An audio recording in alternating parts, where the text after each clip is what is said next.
What's up, everyone? Welcome back to the channel, and thanks for tuning in to another video of me with one of my trucks.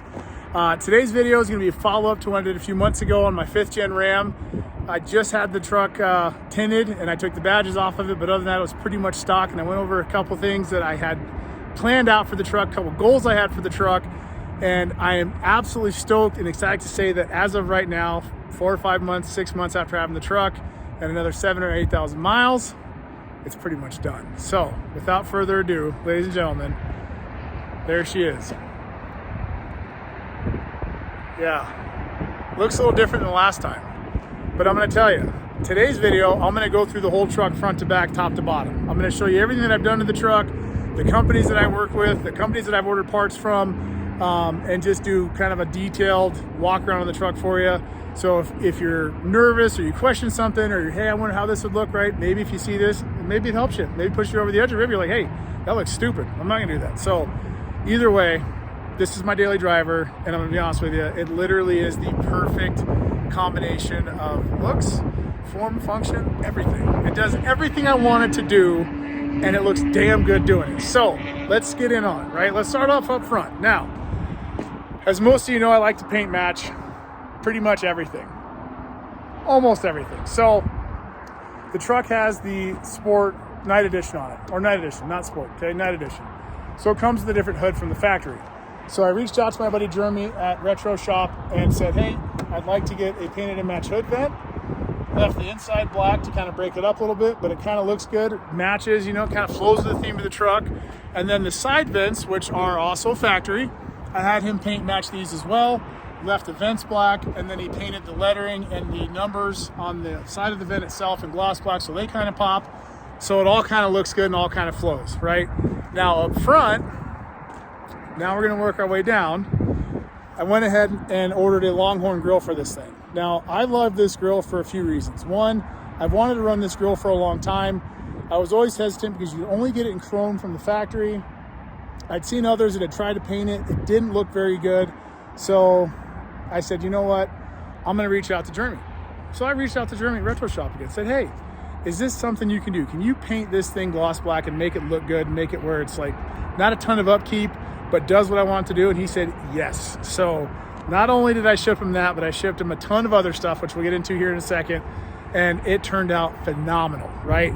I love this grill for a few reasons. A, I already told you, you can't get this grill in any other finish besides chrome. And two, because I like how big and pronounced the slats of the grill are. It makes it easier to clean. The base for the lettering in the center of the grill is gloss black, so it just kind of goes with the theme. I did have the lettering painted to match as well. And it just looks stout, right? I mean, I like the way that it looks because it's big. It just kind of, I don't know, makes the front end look a little bit tougher, in my personal opinion. So Longhorn grill, painted gloss black, Ram lettering, painted to match, on par. Retro Shop never misses. Lighting wise, I went with my favorite lights of all time, Alpha Rex Novas. Again, plug and play, easy to install, little time consuming, but definitely worth it. Had Jeremy over at Retro Shop paint match the lights, tinted everything else on it, so it all goes together with the white and black theme.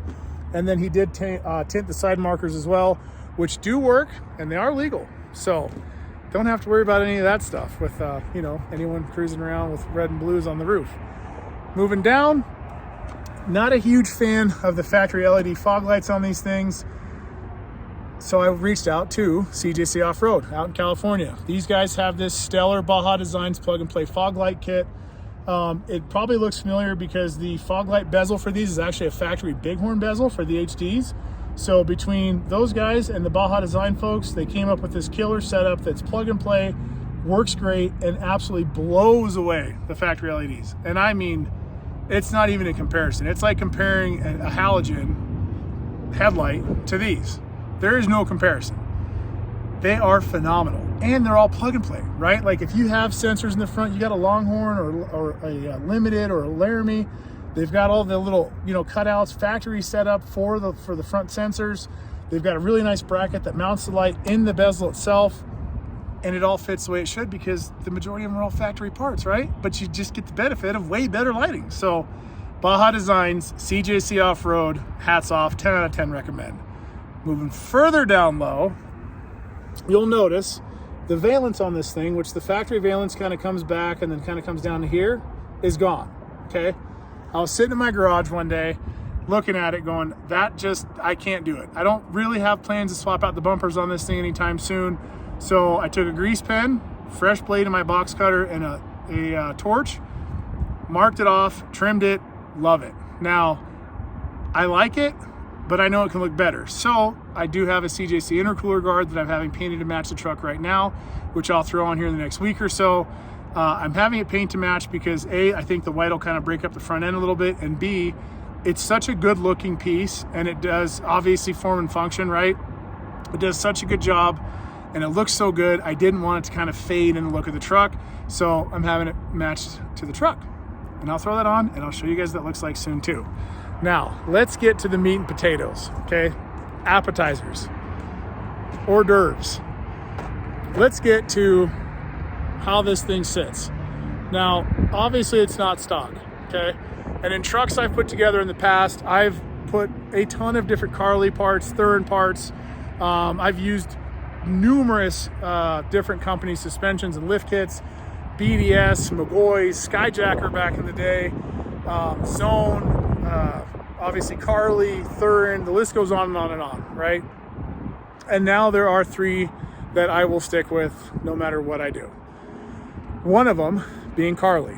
Now, I've had plenty of Carly kits on previous trucks before, 2nd gens, 3rd gens, 4th gens, 5th gens, and I've never really gone full bore in a kit. So like I'll order a commuter kit, for example, which is a great kit, rides superb on road and gives you the basics to make your truck ride that much better, look better, and handle the way that you want it to. I wanted to do something more, and I knew on this truck I was going to do something more. So reached out to CJC Off-Road again, talked to Andrew over there, said, hey, I'm going full in on this truck. I want to have pretty much the majority of the Carly catalog on this truck because I want to see if when you put everything on here, does it make that big of a difference? Is it that big of a difference where you spend that money whether you're on pavement or off pavement? Now granted, this thing right now with these wheels and tires lives on pavement 90% of the time I drive it. I'm not gonna lie to you. But prior to this set, I had some 20-inch methods on here, and I had some 37 1250 ridge grapplers, and the thing gets off-road, period. I mean, I'm not four-wheeling, right? I'm not rock crawling like I do in my Jeeps, but off pavement, service roads, fire service roads, not the most well-maintained destination roads, if that makes sense. This thing gets, and at higher speeds than most of the streets around here, I had zero worries. The truck did exactly what it wanted to do, and the suspension from front to back did exactly what I asked it to do flawlessly. So let's take a look, okay? So I opted for the pin top kit. So I got the King 2.5 shocks on it. I did go with the black setup. Obviously it matches the truck a bit better in my opinion. It looks great. I do have the stickers as well as the wraps for the reservoirs and the bodies at home, but I will be throwing those on in the next couple of weeks with the weather being nicer. And I got the full gambit, right? So obviously Carly coils. I did go with the Carly full front sway bar, which does make a great difference on the truck. I also have the Carly upper and lower steering stabilizers on here, as well as their track bar, and as you saw earlier, the front diff cover. So the front end is dialed. It's done. It is probably the best riding truck that I've ever put together, okay? Now, being that it was a pin top kit, obviously it did come with the radius arms as well as the mounts. I did get a set of black and white Carly stickers from the guys at CJC because the ones that it comes with are orange and black and they didn't match the truck. So hats off to CJC for even offering those and Carly for coming up with them. So the whole truck matches front to back and it looks phenomenal. That's the front end. And it looks good. It looks good coming. It looks good sitting there. It looks good all the way around. Now, another little thing I did was the mirrors. I'm still unsure on them, but I like them, okay? They work and they do a great job. The one thing that I didn't care for was the factory amber light. There was a running light in the mirror. They've obviously got spotlights, forward-facing spotlights, which are nice from the factory. So I reached out to the folks over at Boost Auto, who actually have these plug-and-play sequential turn signals, just like the factory. They work great. They do have obviously the amber lighting for my turn signals or my hazards, and white running lights when I got my headlights on, so the whole truck matches. So if you've got a 5th gen Ram with these mirrors and you want to switch up the lighting, these are the ticket. Now, I put those in a few months ago. They work great, they lasted, they still look brand new. I am, however, going to be painting the caps on the mirrors themselves, so the inside and the front side. I'm only doing that because from what I've seen, the arms on the mirrors of these trucks, doesn't matter what kind of wheels and tires you have on here, they take the brunt of all the road debris. So I'm hoping that by just painting these, obviously the black will kind of break it up, but by painting those, it'll look better and obviously a little bit more paint match. So it kind of makes the truck, in my opinion, look a little bit nicer. It's a 2024. When I ordered it, you couldn't get power running boards from the factory, but that's fine because I did get a set of amp steps on this thing, and I will be ordering some pads for the top of the steps themselves to do 2 things. Obviously, clean up the steps, and they still offer great traction, right? So I'm not sure. I know there's 2 companies that I've been following on Instagram that do offer different designs and whatnot for the steps, so I'll be throwing a set of those on here pretty soon. But I like the amps for 2 reasons. One, they're faster opening and closing than the factory setups, which is big if you're in a hurry. And 2, they offer these lights that shine down onto the step at night before you step on it, so you know where you're stepping and you don't have to worry about accidentally sliding off and banging your shin up. Not knocking the factory steps, but those, I like them better. Another thing you couldn't get on the truck, and you still can't, are fender flares, okay? So unless you get a Power Wagon Rebel or a Longhorn or a Limited, you can't get fender flares on it from the factory. So I had a buddy of mine up north reach out to me, say, hey, I got a set of takeoffs. I took them off my Laramie.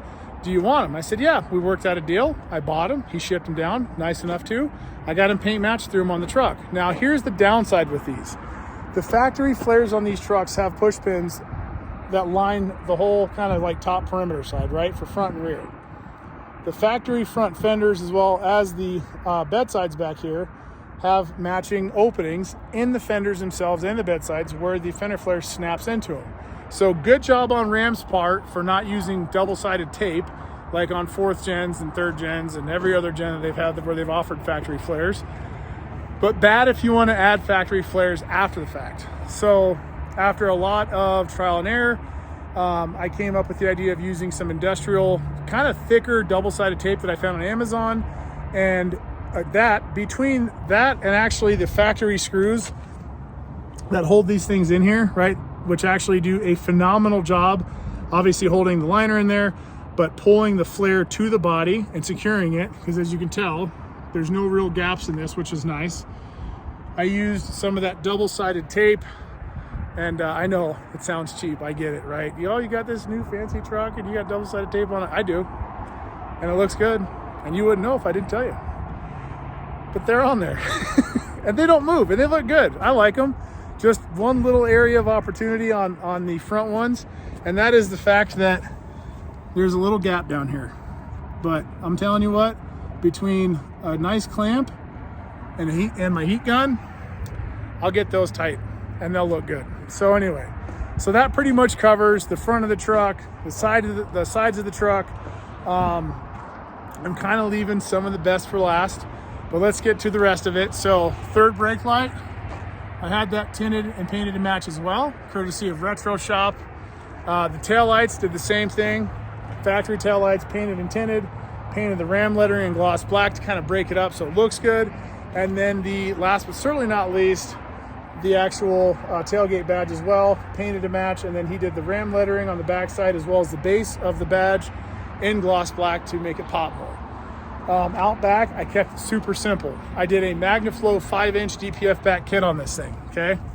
Now, I did it because A, I can't stand the way that the factory exhaust looks on this thing. It looks like a trash can.